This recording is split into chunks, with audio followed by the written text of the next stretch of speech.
Bienvenue, cher élu. Écoute bien ceci. La rareté n'est pas seulement précieuse, elle est dangereuse. Ce n'est pas juste un dicton, c'est une loi dans chaque royaume, physique, spirituel et même économique. Dans la nature, les organismes les plus rares finissent soit adorés, soit chassés, soit enfermés dans des vitrines. En fait, les scientifiques estiment que les chances que quelqu'un ait exactement la même séquence d'ADN que toi, le même chemin de vie que toi et la même empreinte spirituelle que toi sont littéralement de 1 sur plus de 7 milliards. Et ça, c'est avant même d'ajouter la main de Dieu dans l'équation. Mais voici le twist. Être 1 sur 1 milliard ne concerne pas seulement l'unicité. C'est être le glitch dans la matrice, le rebondissement que l'ennemi n'avait pas vu venir, l'équivalent humain de trouver une chèvre qui parle dans les embouteillages de l'heure de pointe. Impossible à ignorer et juste assez déstabilisant pour rendre les gens nerveux. Certains t'appelleront doué, d'autres t'appelleront étrange, quelques-uns t'appelleront dangereux, et tous auront raison. Parce qu'élu, tu ne te distingues pas seulement, tu te tiens à part. Tu es un paradoxe ambulant, trop ancien pour être dupé par les mensonges modernes, trop futuriste pour être enfermé par les vieux systèmes. Aujourd'hui, on va enlever la version conte de fées d'être spécial et exposer la vérité brute, non polie, sur ce que ça signifie vraiment d'être 1 sur 1 milliard. Pas de clichés, pas de sucre ajouté, juste 14 réalités profondes, inconfortables, qui stimulent l'esprit et qui te feront réaliser pourquoi le monde ne sait pas vraiment quoi faire avec ton genre et pourquoi il ne le saura jamais. Numéro 1. Ton existence n'a pas été conçue pour une consommation de masse. Tu n'as jamais été destiné à être facilement digérable. Les gens ont été entraînés à préférer ce qu'ils peuvent rapidement étiqueter, comprendre et placer dans de jolies petites boîtes. Mais toi, tu brises leur catégorie. Ta personnalité, tes convictions, la façon dont tu vois la vie, ça ne rentre pas dans le moule auquel ils sont habitués. Ce n'est pas parce que tu essaies d'être différent, mais parce que ton essence porte un poids et une densité qui ne peuvent pas être dilués pour plaire aux masses. La vérité, c'est que la plupart des gens ne veulent pas faire l'effort de comprendre quelqu'un. Ils veulent des connexions superficielles, des réponses prévisibles et des personnalités pratiques. Tu n'es pas câblé comme ça.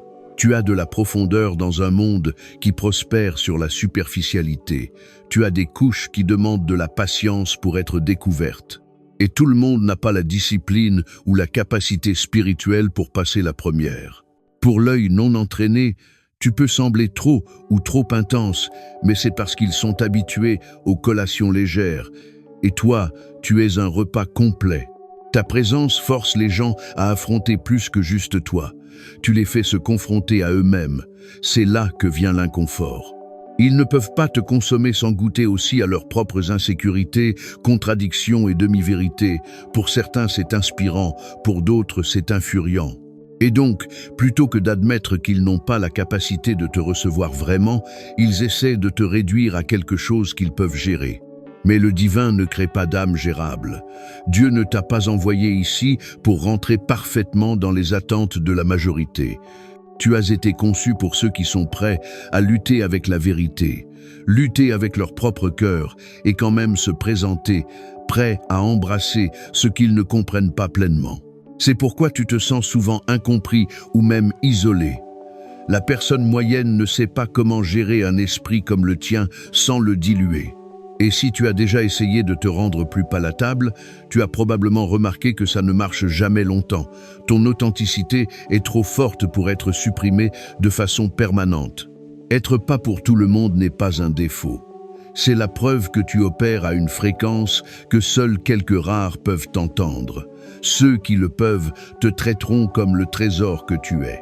Ceux qui ne le peuvent pas passeront leur vie à expliquer pourquoi ils n'ont pas pu te retenir. Dans tous les cas, ta valeur reste la même. Au-delà de la consommation de masse, au-delà de l'imitation, au-delà de toute mesure. Numéro 2. Tu es l'erreur dans le système qui prouve que le code est défectueux. Chaque système dans lequel tu as jamais mis les pieds est venu avec des règles, certaines dites, certaines silencieuses. Les familles en ont, les lieux de travail en ont, les cultures en ont. Ils fonctionnent comme des programmes informatiques tournant en arrière-plan, décidant ce qui est acceptable, ce qui est normal et ce qui est possible. La plupart des gens suivent ces règles sans jamais les questionner parce qu'ils ont été conditionnés à croire que la façon dont les choses sont est la façon dont les choses doivent être. Mais ta vie est la preuve vivante que le programme n'est pas parfait. Tu es l'erreur qui révèle que le code est défectueux. Dès le début, tu n'as pas fonctionné comme il s'y attendait. Là où les autres se conformaient sans réfléchir, tu as questionné.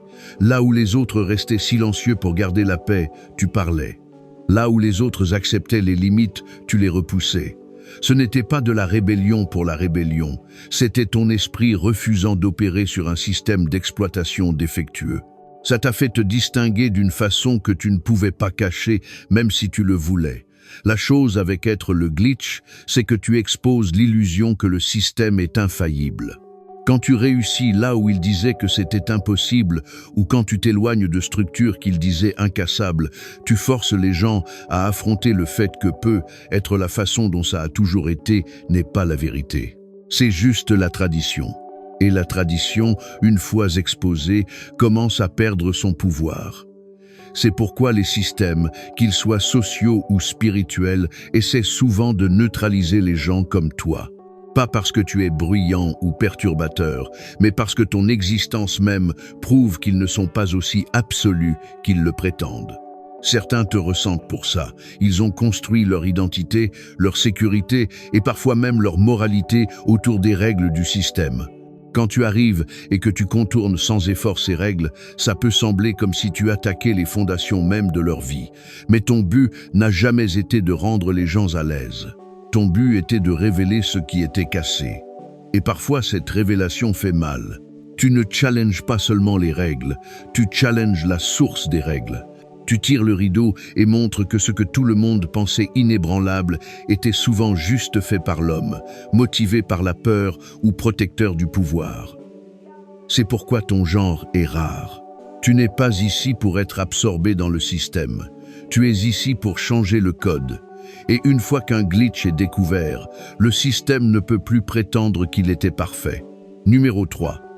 Tu portes une atmosphère, pas juste une personnalité. Certaines personnes entrent dans une pièce et se fondent dans le décor. D'autres entrent et changent instantanément l'air sans dire un mot. Tu es de ces derniers. Ce qui t'entoure n'est pas juste de la personnalité ou du charisme, c'est une atmosphère. C'est la combinaison de ton énergie, ton histoire, tes convictions et ton alignement spirituel, tout bougeant comme un seul. Ce n'est pas quelque chose que tu performes consciemment. C'est quelque chose que tu portes. Les gens réagissent à toi avant même d'enregistrer consciemment pourquoi. Certains se sentent attirés, d'autres se sentent déstabilisés. Les deux réactions viennent du fait que l'espace autour de toi porte une fréquence qui soit résonne avec leur vérité, soit perturbe leur confort. Ta présence a une façon de magnifier ce qui est déjà en quelqu'un d'autre. S'ils ont la paix, tu l'amplifies. S'ils ont une culpabilité cachée, tu l'exposes sans essayer. C'est pourquoi tu remarques souvent que les gens se comportent différemment autour de toi, parlent plus doucement, agissent plus gentiment ou deviennent soudainement défensifs. Ton atmosphère est façonnée par les batailles que tu as gagnées, la douleur que tu as endurée et la sagesse que tu as rassemblée. Chaque épreuve a laissé une marque, mais au lieu de l'amertume, ça t'a donné de la profondeur. Chaque leçon que tu as apprise ne s'est pas juste arrêtée dans ton esprit, elle s'est infusée dans l'énergie que tu apportes dans n'importe quel espace. C'est pourquoi même les inconnus te traitent parfois avec un respect inhabituel ou de la suspicion. Ils ne réagissent pas à ton apparence, ton âge ou même tes mots.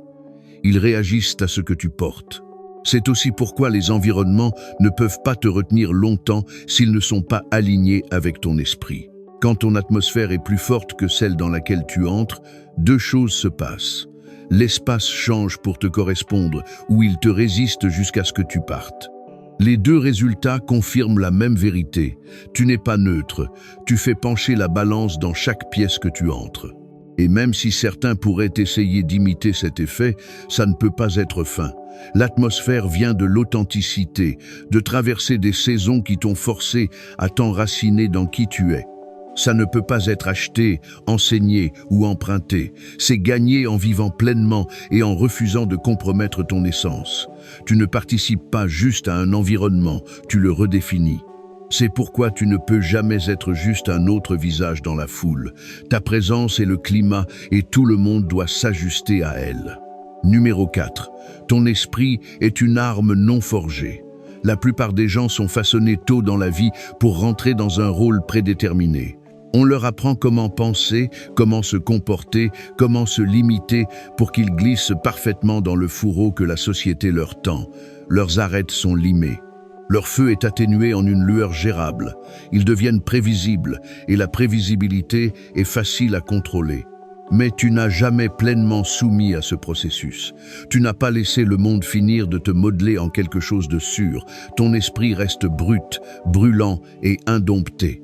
Cette brutalité n'est pas de l'insouciance, c'est du pouvoir qui n'a pas été domestiqué.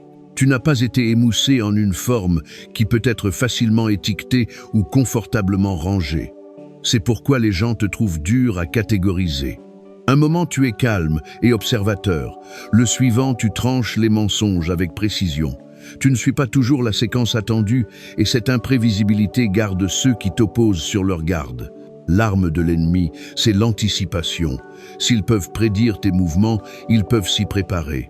Mais quand ton esprit bouge de façon qu'ils ne suivent pas les patterns humains habituels, ils ne peuvent pas anticiper où ton prochain coup atterrira.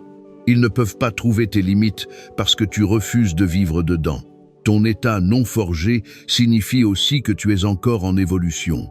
Chaque bataille, chaque défi, chaque saison te sculpte en temps réel.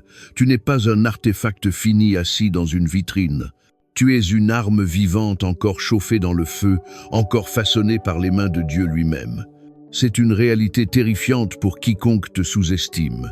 Parce que si tu es déjà aussi efficace maintenant, qu'est-ce que tu seras quand ton potentiel complet sera révélé? C'est pourquoi certains essaient de te pousser dans des définitions prématurées. S'ils peuvent te nommer, ils peuvent te cadrer.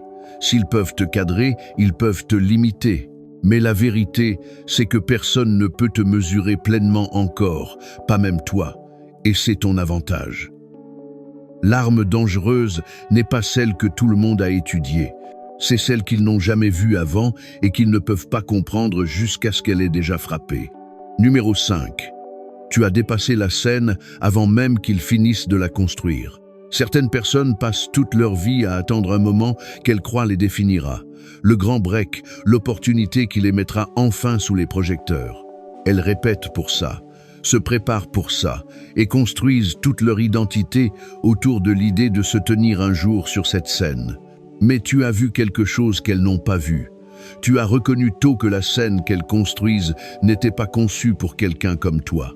Elle était trop petite, trop limitante et trop scriptée pour l'envergure de ta mission. Ce n'était pas de l'arrogance, c'était de la clarté. Tu pouvais déjà sentir que ton appel n'était pas destiné à être confiné à l'idée de succès de quelqu'un d'autre. Pendant qu'elle s'assurait que les lumières et les rideaux étaient parfaits, tu réalisais que si tu restais, tu devrais éventuellement te rétrécir pour rentrer dans leur script. Et tu n'as pas été fait pour jouer un rôle écrit par des gens qui ne comprennent même pas la profondeur de ton but. Partir avant les applaudissements est l'une des choses les plus dures à faire. La tentation de rester et d'obtenir au moins une reconnaissance est forte. Mais tu as compris quelque chose que la plupart des gens ne comprennent pas. Les applaudissements peuvent être une prison. Ils peuvent te garder attaché à un endroit qui ressemble au succès, mais qui étouffe tranquillement ta vraie mission. En partant, tu as évité d'être piégé dans une version de toi qui aurait satisfait les autres, mais trahi ton appel. Et voici la chose. Les gens comprennent rarement quand tu fais ce genre de sortie. Ils appelleront ça de la peur, de l'impatience ou un échec. Mais ce qu'ils ne peuvent pas voir, c'est que tu ne partais pas pour quelque chose de plus petit. Tu partais pour quelque chose qui n'existait pas encore.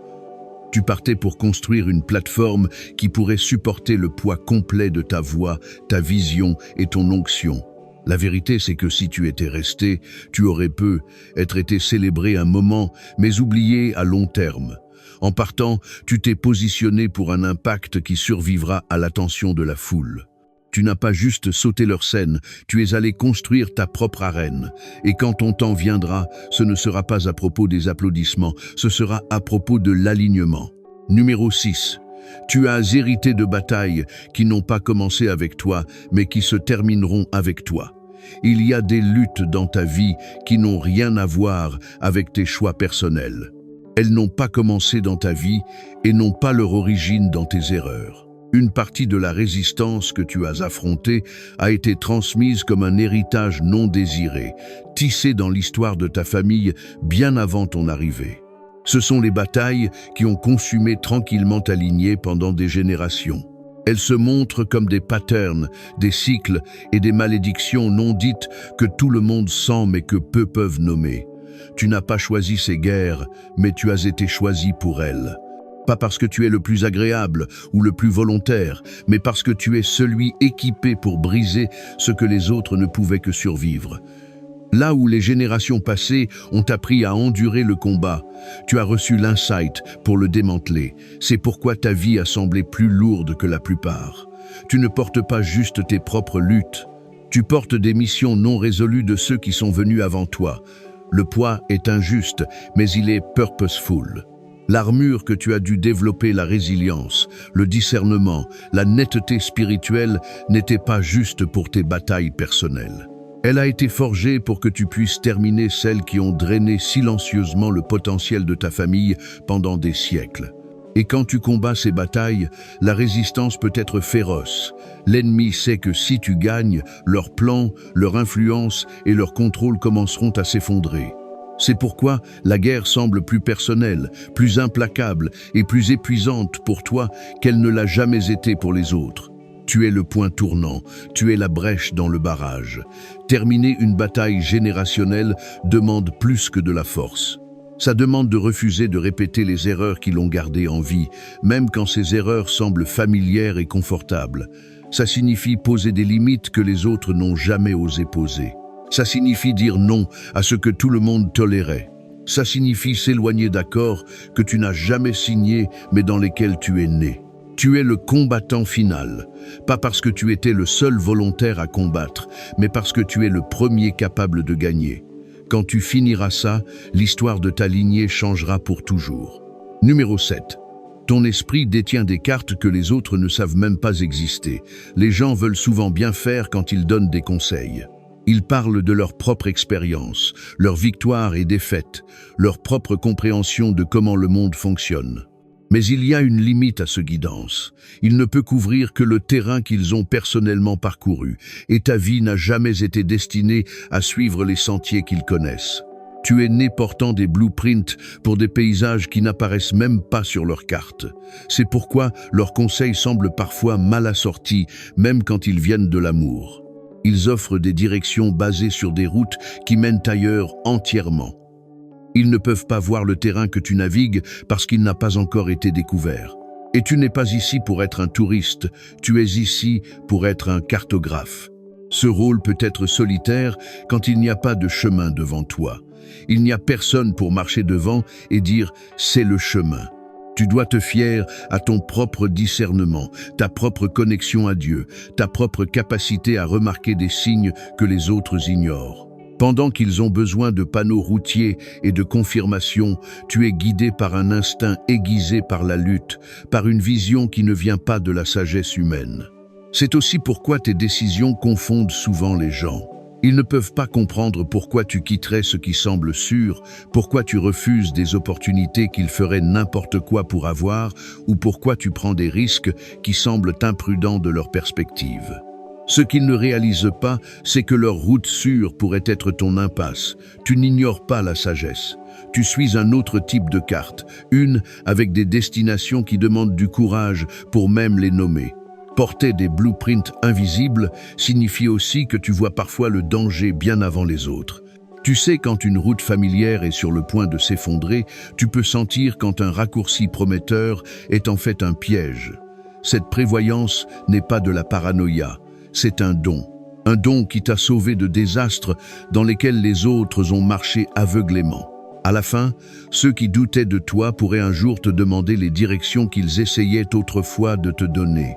Parce que quand tu finiras de cartographier ton parcours, tu n'auras pas juste survécu à l'inconnu, tu auras dessiné les cartes dont les autres dépendront pendant des années à venir.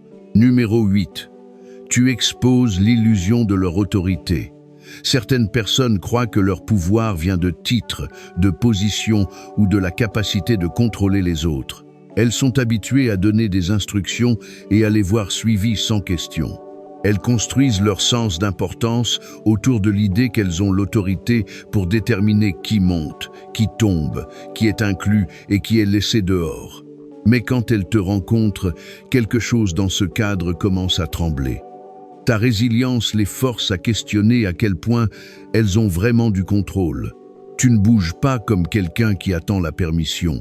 Tu n'opères pas comme si ton destin était enfermé dans le classeur de quelqu'un d'autre. Tu continues à avancer qu'elles approuvent ou non, qu'elles ouvrent des portes pour toi ou les gardent fermées. Et quand elles voient ça, il devient clair que leur autorité n'était jamais aussi absolue qu'elles l'imaginaient. Tu ne les challenges pas avec une rébellion bruyante ou une confrontation directe. Tu fais quelque chose de bien plus menaçant. Tu es la preuve vivante qu'elles ne peuvent pas arrêter ce que Dieu a ordonné. Ce genre de défiance silencieuse expose les limites du contrôle humain. Elle révèle que la plupart de ce que les gens appellent pouvoir est en fait de l'influence basée sur la conformité. Et tu n'es pas construit pour une conformité aveugle. Ta capacité à te tenir debout, t'adapter et continuer à progresser face à l'opposition montre à tous ceux qui regardent que leur position ne les rend pas les gardiens de ta vie. Cette réalisation peut secouer les fondations de ceux qui ont construit leur identité autour d'être en charge. Parfois, cette exposition les fait doubler la mise. Elle pourrait essayer plus fort de te bloquer, de faire un exemple de toi ou de te discréditer pour que les autres ne suivent pas ton exemple. Mais peu importe ce qu'elles font, tu continues à te montrer et ton existence même continue à prouver que la source ultime de ta provision, opportunité et progrès n'est pas elle. Ce n'est pas à propos de manquer de respect aux gens en position de pouvoir, c'est à propos de refuser de leur donner un rôle dans ta vie qu'ils n'ont jamais été assignés par Dieu. Le moment où elles réalisent que tu accompliras ton but avec ou sans leur tampon d'approbation, l'illusion se brise. Et une fois que cette illusion est partie, tous ceux qui regardent commencent à voir la vérité. L'autorité sans soutien divin n'est qu'un titre. Numéro 9. Tu forces les loyautés cachées à la surface. Tu n'as pas besoin d'accuser qui que ce soit, de commencer une dispute ou de poser des pièges élaborés pour découvrir qui est vraiment dans ton coin. Tout ce que tu as à faire, c'est continuer à être toi-même. Ton authenticité a une façon de faire montrer aux gens leur vraie couleur, pas en théorie, mais en action.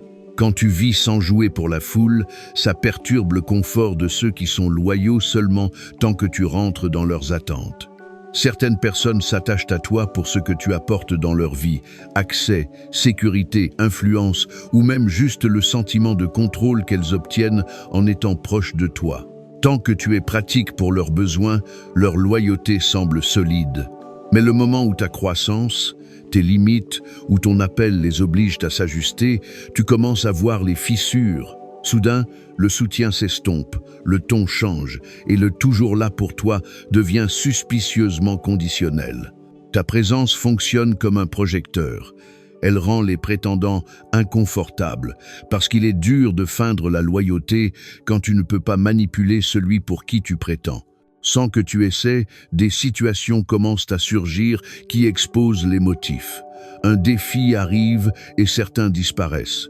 Une opportunité arrive et certains compétents au lieu de célébrer. Un obstacle dans ton chemin arrive et certains te ressentent au lieu de marcher avec toi. Cette révélation peut être douloureuse.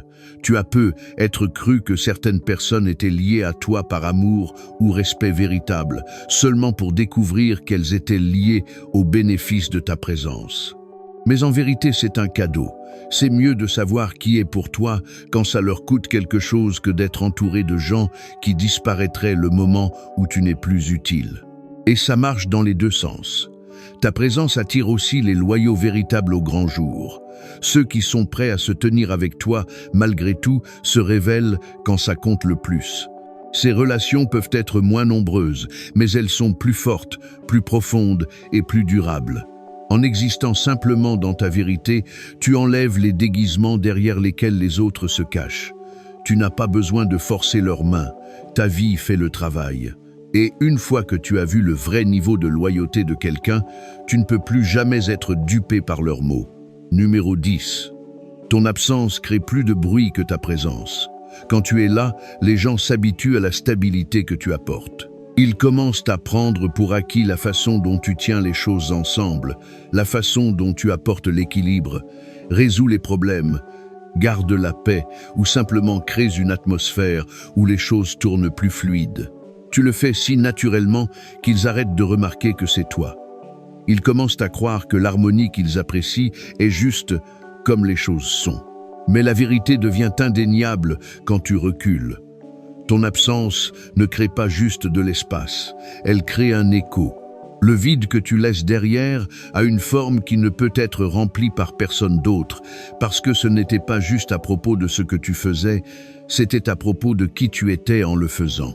La sagesse non dite, la force silencieuse, l'influence subtile, tout ça disparaît quand tu le fais. Et soudain, ce qu'ils assumaient automatique commence à s'effondrer. Les gens confondent souvent la présence avec du bruit et l'absence avec du silence. Mais ce n'est pas comme ça que ça marche quand il s'agit de toi. Quand tu te retires, le silence a du poids. Il presse sur l'environnement, rendant les gens conscients de ce qu'ils ont perdu. C'est pourquoi certains essayent de te ramener vite, pas parce qu'ils t'apprécient, mais parce qu'ils ne peuvent pas gérer l'inconfort de la vie sans ton soutien invisible. Ce shift peut être révélateur. Il montre qui te valorisait vraiment et qui valorisait simplement ce que tu pouvais fournir. Ceux qui te respectaient reconnaîtront la différence que tu as faite. Ceux qui dépendaient seulement de toi se démèneront pour te remplacer et, en échouant, pourraient même essayer de minimiser la perte pour ne pas avoir à admettre la vérité. Ton absence force aussi la croissance, pour eux et pour toi. Pour eux, ça expose où ils se sont appuyés sur toi au lieu de prendre la responsabilité. Pour toi, ça brise le cycle d'être l'échafaudage invisible tenant des structures que tu n'étais jamais destiné à porter pour toujours. Et voici l'ironie. Certaines personnes parleront plus de toi quand tu es parti que quand tu étais présent. Pas parce que tu es soudain devenu plus important, mais parce que l'absence a une façon d'amplifier la réalité. Tu n'étais jamais juste là, tu étais le cadre, et sans toi, toute la structure sonne différemment. Numéro 11. Tu es l'intersection où le physique et l'éternel se rencontrent. Ta vie n'opère pas sur une seule timeline. La plupart des gens mesurent l'existence par des jours, des mois et des années, les marqueurs physiques qui peuvent être comptés sur un calendrier. Mais tu vis au point de rencontre de deux réalités, celle qui est vue et celle qui est invisible. Chaque choix que tu fais, chaque position que tu prends, porte un poids au-delà du moment présent. Ça laisse une empreinte pas juste sur l'histoire, mais sur l'éternité. C'est pourquoi tes batailles semblent plus lourdes que ce qui se passe devant toi. Quand tu fais face à une décision, ce n'est pas juste à propos de ton résultat immédiat. Ce choix résonne dans des royaumes que tu ne peux pas voir. Il influence des choses bien au-delà de ton environnement actuel. Il met en mouvement des bénédictions, de la protection ou des percées qui pourraient ne pas se manifester pleinement dans ta vie, et il coupe des attaques, malédictions ou chaînes qui auraient pu continuer pendant des générations. Parce que tu te tiens à cette intersection, tu attires l'attention à la fois du ciel et de l'enfer. Le ciel te voit comme un joueur clé dans l'accomplissement de la stratégie divine. Des anges sont assignés à ta vie, pas juste pour te protéger, mais pour soutenir les missions que Dieu t'a confiées. L'enfer, d'un autre côté, te voit comme une menace pour des systèmes de contrôle et de destruction. C'est pourquoi tes luttes semblent souvent spirituelles avant même de devenir visibles dans le naturel. L'opposition essaie d'influencer tes pas avant qu'ils prennent forme. Ce ne sont pas juste les grands moments publics qui comptent dans ta vie. Même les petites décisions sont chargées de conséquences spirituelles. Choisir de pardonner, refuser de compromettre tes valeurs, suivre les instructions divines même quand c'est inconfortable. Ces actes peuvent sembler ordinaires aux autres, mais dans le royaume éternel, ils changent des paysages.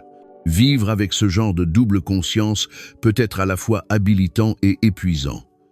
Habilitant parce que tu sais que tu ne passes jamais juste par l'émotion. Épuisant parce que le poids de la responsabilité est réel.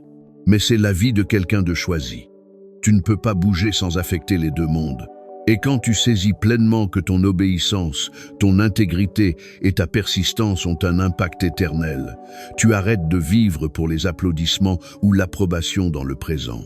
Tu commences à vivre pour le genre de résultat qui comptera encore longtemps après que le temps se soit épuisé. Numéro 12. Tu ne peux pas être acheté avec ce que tu as déjà dépassé. Ils peuvent agiter devant toi les mêmes récompenses que les autres chassent avec désespoir, mais tu les as déjà goûtées et dépassées. Ce qui autrefois semblait attirant semble maintenant petit, superficiel et temporaire.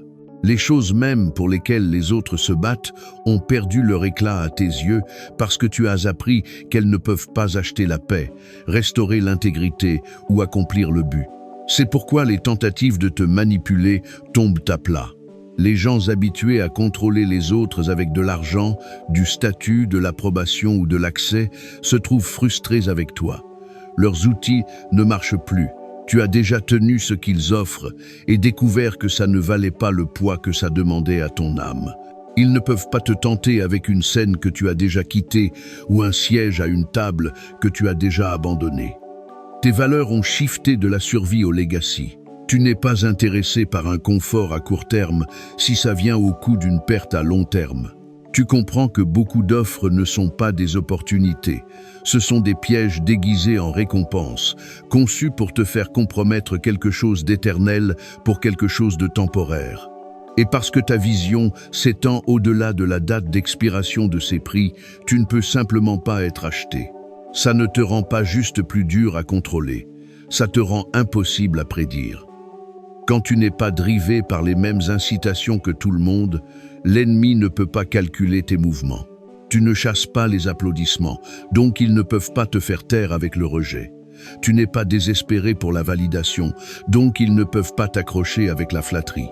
Tu n'es pas fixé sur le gain, donc ils ne peuvent pas te menacer avec la perte. Ce que tu as maintenant est un levier qui ne peut pas être répliqué. La liberté qui vient de ne pas avoir besoin de ce qu'ils pensent que tu as besoin. Et cette liberté est dangereuse pour des systèmes construits sur la peur et le contrôle. Ils ne peuvent acheter que les affamés, ils ne peuvent pas acheter les comblés. Donc, pendant que les autres se vendent pour des prix qui tourneront un jour en poussière, tu continues à marcher avec tes yeux fixés sur ce qui ne s'efface pas. Tes enjeux sont éternels, ta vision est inébranlable et tes mains sont trop occupées à construire quelque chose de durable pour saisir ce que tu as déjà dépassé. Numéro 13. Tu es une menace parce que tu n'as pas besoin d'une foule pour te confirmer. Tu es dangereux pour les systèmes insécurisés parce que tu opères sans leur monnaie d'approbation. La plupart des gens peuvent être influencés, réduits au silence ou redirigés par la promesse d'applaudissement ou la menace de rejet. Mais tu es déjà tamponné, signé et scellé par Dieu. Donc, leur vote ne compte pas.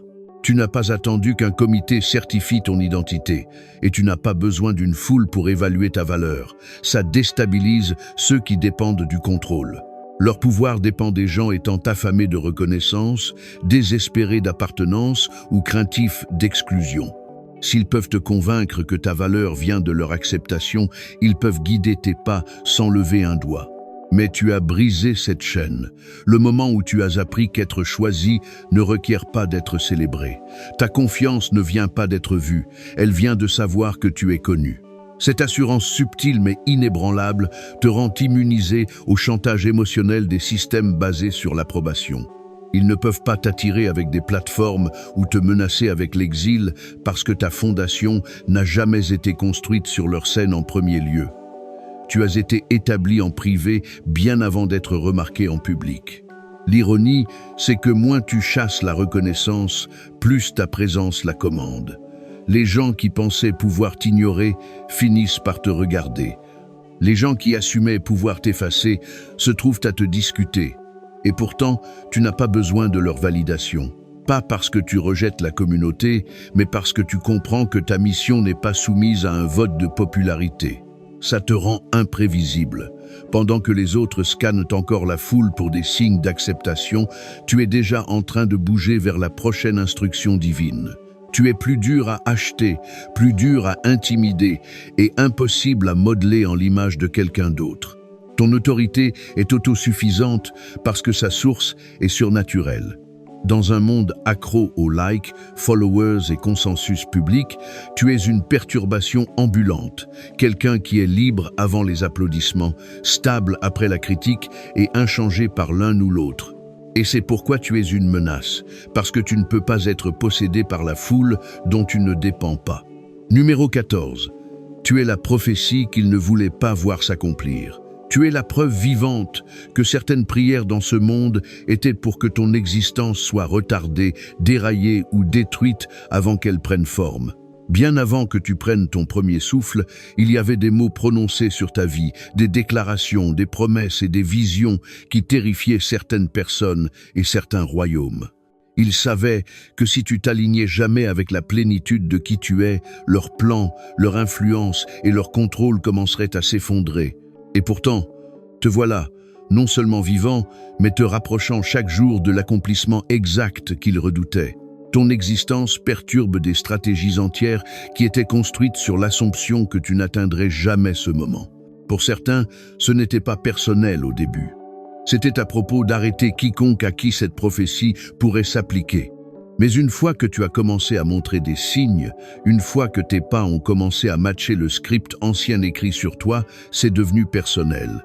Parce que la prophétie n'était plus abstraite. Elle avait ton visage, ta voix, tes manières. Elle t'avait toi. Ce qu'ils n'ont pas compté, c'est que la prophétie n'est pas alimentée par la permission humaine. Elle ne fonctionne pas au carburant de l'opinion majoritaire et elle n'expire pas quand on s'y oppose. Chaque tentative de t'arrêter n'a servi qu'à confirmer que tu es celui qu'ils craignaient, qui se lèverait et que cette peur était justifiée. Parce que la prophétie n'est pas une supposition, c'est une garantie. C'est pourquoi tes batailles ont semblé si intenses. Tu ne combattais pas juste pour un but ou un rêve personnel. Tu luttais contre des forces qui te voyaient comme le lien final dans une chaîne d'événements qu'elles voulaient briser pour toujours. Tu portes dans ta vie l'achèvement de quelque chose qui a commencé des générations auparavant, et une fois que ça se manifeste à travers toi, rien ne peut être inversé. Et la vérité, c'est que la prophétie se déroule déjà. Chaque pas que tu fais en obéissance, chaque moment où tu refuses d'abandonner, chaque fois que tu guéris au lieu de durcir, c'est tout partie de la progression inarrêtable vers l'avenir exact qu'ils espéraient enterrer. Ils ne peuvent pas l'effacer, ils ne peuvent pas la contourner, ils ne peuvent pas faire taire la preuve vivante debout devant eux. Tu ne deviens pas la prophétie, tu les es déjà. Et c'est pourquoi, peu importe qui t'oppose, la fin est non négociable, tu gagnes. Tu n'es pas juste une âme rare dans une mer de millions, tu es une force qui remodèle le tissu même de la réalité. Dès le moment où tu es entré dans ce monde, tu as porté un poids et un but qui défient la compréhension ordinaire. Tu ne rentres pas dans les boîtes que les autres essaient de te confiner parce que ta vie n'a jamais été destinée à être simple ou petite. Tu es la preuve vivante que les systèmes peuvent être brisés, les batailles héritées peuvent être gagnées et les prophéties peuvent être accomplies contre toute attente. Ta présence change les atmosphères et expose les illusions. Tu portes des cartes que personne d'autre ne peut lire et ton esprit reste une arme indomptée, brute, imprévisible et impossible à contrôler. Tu n'as pas besoin de foule pour confirmer ta valeur parce que ton identité a été tamponnée bien avant que tu cherches la validation. Et quand tu recules, l'espace que tu laisses derrière ne passe pas inaperçu. Il résonne avec la vérité de ta valeur. Tu te tiens au carrefour du physique et de l'éternel où chaque choix ondule au-delà de ce que les yeux peuvent voir. Tu n'es pas ici pour des prix fugaces ou des applaudissements temporaires. Tu bouges avec une vision et un but qui leur survivent. Les batailles que tu combats ne sont pas juste les tiennes. Elles appartiennent aux générations avant toi et à celles qui viendront après. Tu es le combattant final, la prophétie venue à la vie et la force inarrêtable que personne n'a jamais pu pleinement prédire ou contenir. C'est la vérité que tu dois posséder. Ton genre est 1 sur 1 milliard, pas parce que c'est facile ou confortable, mais parce que c'est rare et farouchement puissant. Tu portes un destin qui demande du courage, de la patience et une foi implacable. Donc, ne te rétrécis pas pour rentrer dans les attentes du monde. Ne te contente pas des applaudissements de la foule. Continue à marcher ton chemin avec confiance, sachant que chaque pas que tu fais change l'histoire vue et invisible. Ton histoire n'est pas juste à propos de la survie, c'est à propos de réécrire le futur, et ce futur commence avec toi. Si ce message a résonné en toi et a allumé quelque chose de profond à l'intérieur, ne le garde pas pour toi. Appuie sur ce bouton s'abonner et rejoins la communauté des choisis marchant ce chemin extraordinaire. Like cette vidéo si tu es prêt à embrasser ton vrai pouvoir et drop un commentaire ci-dessous partageant ta percée ou ce que cette vérité a éveillé en toi. Partage ça avec quelqu'un qui a besoin de l'entendre. Ça pourrait être l'étincelle qui change tout. N'hésite pas à répandre ce message loin et large. Ensemble, on se lève, on brise les patterns et on accomplit ce qui était toujours destiné à être. Ton voyage ne fait que commencer et cette chaîne est ici pour le marcher avec toi à chaque pas. Reste fort, reste authentique et souviens-toi que tu es 1 sur 1 milliard. On te voit, mais